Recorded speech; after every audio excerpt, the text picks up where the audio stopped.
city was restless again. Brooklyn never slept, never forgave. It just shifted its weight from one vendetta to the next. You could feel it in the pavement, the hum of secrets under the concrete, old grudges waiting to surface. Mikey the Hammer. Palermo wiped his hands on a rag, grease black on his knuckles. His name had been hammered into Brooklyn years ago, each swing another warning that still echoed down the block. Retirement? A bedtime story. In this city, the only retirement was 6 feet under. From Kansas City came Supreme, cigar clamped in his teeth, silence heavy as a loaded gun. He wasn't loud. He didn't need to be. When Supreme leaned forward, the whole room leaned back. Anthony Rizzo cut a different figure. Sharp suit, promoter's grin, the kind of man who could sell you a dream while someone else dug your grave. With Brady, K. Fam Keller in his corner, spitting verses sharp enough to slice open truths. Rizzo moved between nightclubs and back rooms like he owned both. But bridges like his, they burned quick. And then there was Christian Zintelli. Kansas City sent him too, but he wasn't just another wise guy.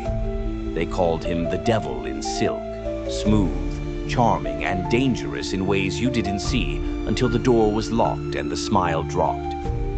He played the long game, building leverage brick by brick, blackmail and blood woven into his cuffs. People swore they saw death follow him into a room. Some said he was born cruel, others said he was born unlucky. But everybody agreed, once Zintelli had you, you didn't wriggle free. At La Tavola Nera, Bambi Palermo lit her cigarette, storm in her eyes. She wasn't just Frankie's daughter, Nick's sister, Goku's goddaughter. She was her own weather system now. Kiss or cut, you never knew till it was too late. Nick Palermo leaned nearby, grin crooked, cigar spinning between his fingers. To Nick, family was scripture, loyalty the only prayer. He never hurried, never shouted. He smiled, and the smart ones knew that smile was the last thing you'd ever see. David Lopez, the Fed with 1 foot on the badge and 1 foot in the dirt, walked the line so thin it could slit a throat. Nobody knew where his loyalty lived, maybe not even him. Caden Winters was the other side of that coin, cold as January, 3-piece suits cut sharper than a blade. They called him the Icebox. He was married to Emily Palermo, tied by blood to the family he swore to bury. That kind of tension didn't stay quiet forever. Emily Palermo Winters walked that tightrope daily. Bambi's sister, Nick's blood, Goku's kin in spirit. Married to the Fed, hunting her own, torn in ways only she could understand. She wanted peace, but peace don't grow in Brooklyn soil. And at the head of it all, Goku D'Angelo. Cigar smoke curling, scotch in hand, silence pressing down on everyone like judgment. He didn't need to say a word. The weight of him was enough. Brooklyn's heartbeat was pounding again, but this time it wasn't business as usual. The wheel wasn't turning. It was breaking loose, crashing downhill, dragging everyone with it.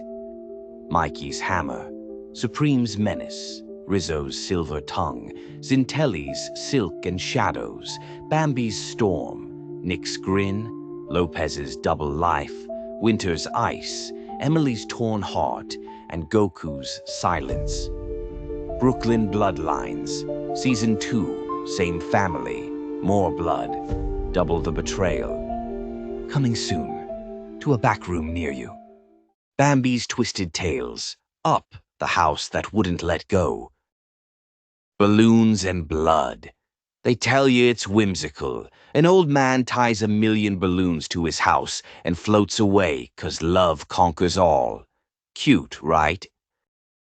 But here's the truth. Carl wasn't letting go of grief. He was dragging grief with him. Every nail, every rotten board of that house dripped with Ellie's memory, and instead of mourning, he shackled himself to it like a fucking anchor. And balloons?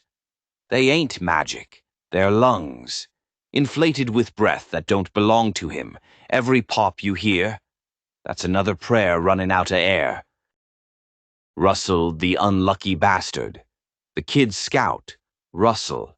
Everyone says he's sweet, innocent. But innocents in a cursed house don't stay clean. He was bait. The house wanted fresh life, a beating heart. Carl didn't invite him along out of kindness. The house did, balloons bobbing, strings humming, like veins sucking the kid's soul upward. Russell thought he was earning a badge. Nah, he was earning a headstone. The jungle that watches. They make it look like paradise, lush jungle, bright birds, wild colors. But it wasn't alive. It was hungry. The roots whispered when you walked, branches curled like fingers reaching for your throat. The bird, Kevin. That wasn't a bird. That was a sentinel. A guardian bred from feathers and screams, protecting something older than explorers ever mapped. And Doug, the talking dog. That collar wasn't technology. That was a curse, a muzzle ripping thoughts straight out to a creature's skull, translating obedience into words. You didn't hear Doug's personality. You heard his chains rattling. The mad explorer. Charles Muntz, the childhood hero, the inspiration.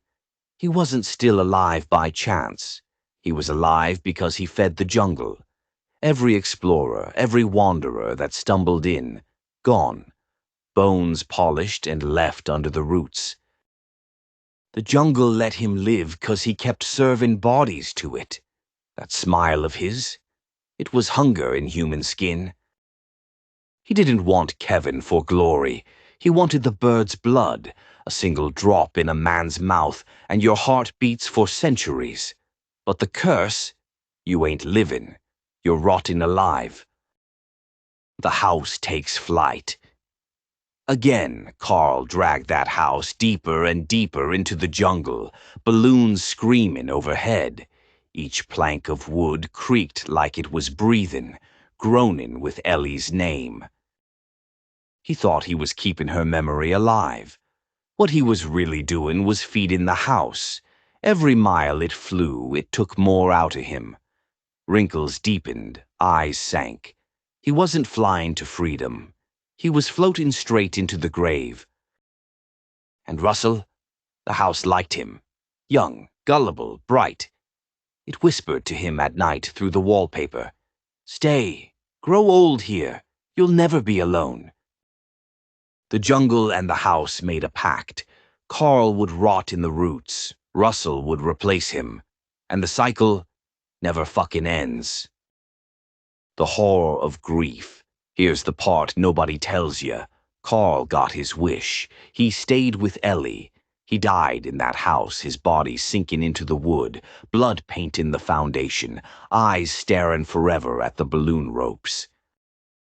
And when the balloons finally popped and the house settled, it wasn't a home anymore.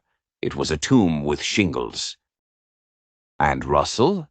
He walked away, changed, grown. But every night, when the wind whistles through cracks in the wall, he hears balloons stretching tight, and he dreams of strings pulling at his wrists. Moral of the story. Grief's a ghost that'll live in your house if you let it. You can't tie balloons to it and fly away. You can't feed it kids, dogs, or memories. You gotta face it, or else it'll own you, body and soul, till the walls eat your name and the windows blink like eyes. This has been Bambi's Twisted Tales. And remember, this ain't just a channel, it's the pizza-verse. We don't sell you happy endings, we cut the string and show you the drop. Smash that like, hit subscribe, and ring the bell before the next balloon you hear outside your window's tied to something you don't want to see.